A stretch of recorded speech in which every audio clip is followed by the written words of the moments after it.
Hujambo mwanamichezo popote pale ulipo, na hii ni Sawa Media. Karibu tupate kuangazia takwimu rasmi katika mbio za kuwania ubingwa kombe la mabingwa barani Afrika. Stade Malien dhidi ya Simba. Stade Malien walikuwa vizuri sana wakiwa na mpira na bila mpira. Walikabiliana vizuri na Simba na kutumia udhaifu wao. Ubora wa Simba ni kucheza kupitia ndani kwenye kiungo, wanakuwa na baki tatu nyuma na zaidi mstari wa wachezaji wanne mbele, na udhaifu wao bila mpira wanachelewa kuzuia nafasi kwenye fedha zote.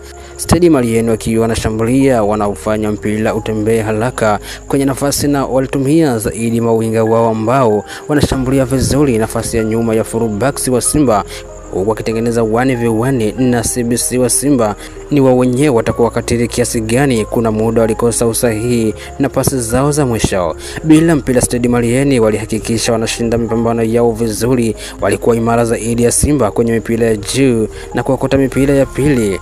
Wanafika kwenye matukio kwa wakati sahihi na wanakuwa na idadi nzuri ya wachezaji na muundo wao mfumo wa 4-4-2. Zumuni ni kwa nyuma Simba njia kupita ndani. Nafikiri kocha wa Simba anashindwa kudefine lori ya wachezaji wake vizuri. Kwanza na Maema kwenye namba 8 haikutoa nafasi nzuri kwa Simba kuzuia bila mpira, na alichelewa kwenye matukio, na Malien wakawa wanapata nafasi kwenye mpira na nyuma ya kiungo cha Simba.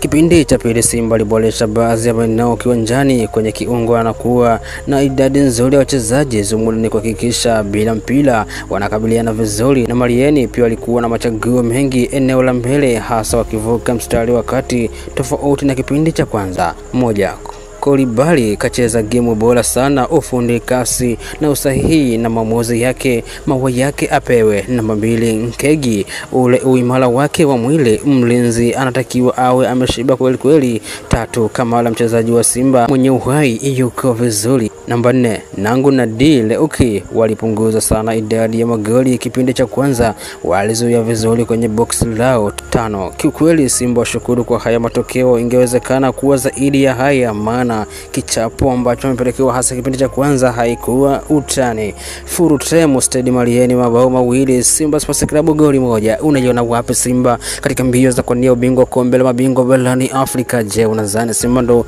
anajitoa hivi au anaweza akapindua meza? Wewe una maoni gani kuhusiana na matokeo haya? Lakini Simba mechi zobakia inabidi ashinde, hakikisha anashinda ili kuweza kujiweka katika nafasi nyingine nzuri. Bana, matokeo yake mpaka sasa hivi hayalizishi hata kidogo. Wewe una maoni gani kuhusiana na mechi ya Simba jinsi ambavyo anacheza?